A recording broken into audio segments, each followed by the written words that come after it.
శ్రీ గురుభ్యో నమః. ప్రేక్షకులకు నమస్కారం. ఈరోజు ఈ వీడియోలో మనం మా పూర్వీకులు రాసి పెట్టున్న ఈ తాళపత్ర గ్రంథాల నుండి అతి గొప్ప విషయం తెలుసుకోబోతున్నాం. అదే వశీకరణం. ఈ వశీకరణం అనేది భార్యాభర్తల మధ్య అలాగే ప్రేమికుల మధ్య ఆకర్షణను పెంచుతుంది. అలాగే ఎంతటి వారినైనా సరే ఈ వశీకరణ యంత్రం ద్వారా మనం పూర్తిగా వశం చేసుకోవచ్చు. ఈ వశీకరణ యంత్రం అనేది మా పూర్వీకులు ప్రతి దాని గురించి తాళపత్ర గ్రంథాలలో ప్రతి సమస్య గురించి, ప్రతి కుల సమస్య గురించి, నాగదోషాల గురించి, ప్రతి ధర్మ సందేహాల గురించి రాసి పెట్టారు. ఈ వీడియోలో నేను ప్రతి దాని గురించి మీకు ఎక్స్ప్లెయిన్ చేస్తాను. ఇప్పుడు మొదట ఈ వీడియోలో మనం వశీకరణం గురించి తెలుసుకోబోతున్నాం. వశీకరణం అంటే భార్యాభర్తలు కానీ, ప్రేమికులు కానీ, భార్యాభర్తల మధ్య గొడవలు, ప్రేమికుల మధ్య గొడవలు, భార్యాభర్తలు విడిపోవడాలు, ఇలాంటి ప్రతి సమస్యకు ఈ వశీకరణం అనేది ఉపయోగిస్తారు. ఇప్పుడు మనం పూర్తి విషయంలోకి వచ్చినట్లయితే ఈ వశీకరణం అనేది ఎలా చేస్తారు? వశీకరణం అనేది యంత్రం ద్వారా అలాగే మంత్రం ద్వారా చేసుకోవచ్చు.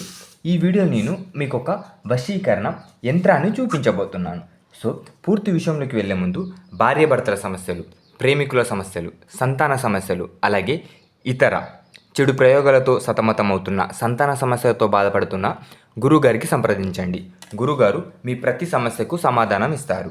ఇప్పుడు పూర్తి విషయంలోకి వచ్చినట్లయితే ఇది వశీకరణ యంత్రము.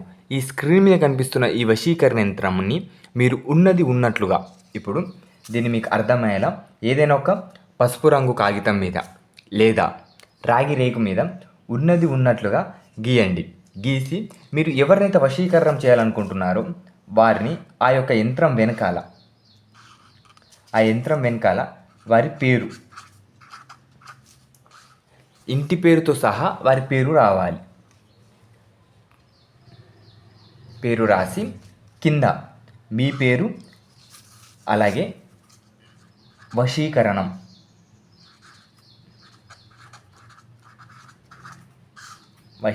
అని రాసి ఈ యంత్రాన్ని దీనికి వెనకాల ఈ యంత్రం ఇక్కడ ఉన్నది ఉన్నట్లుగా క్లియర్గా చూడండి. ఈ వశీకరణ యంత్రాన్ని ఉన్నది ఉన్నట్లుగా మీరు ఆ వెనకాల రాయాలి. రాసిన తర్వాత మీ ఇంట్లో మీ కులదైవం ముందు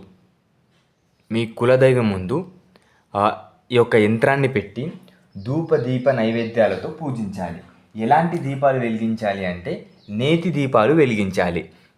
ఇలాంటి నేతి దీపాలు తీసుకొచ్చి నెయ్యితో, లేదా ఇలాంటి లేకపోతే నెయ్యితో దీపాలని వెలిగించి మీ కులదైవం ముందు లేదా మీ ఇష్టదైవం ముందు ఈ యంత్రాన్ని పెట్టి జ్ఞాననమాపి చెంతాసి దేవ భగవతి హిసా బాలదా కృష్య మోహయ మహమాయి ప్రాయచిత్తి.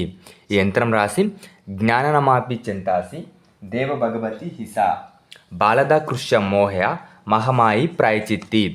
ఈ మంత్రాన్ని జపించాలి. అది కూడా 11 సార్లు జపించినతో మీరు ఎవరినైతే వశీకరణం చేయాలనుకుంటున్నారో వారు మీకు పూర్తిగా వశీకరణం అవుతారు.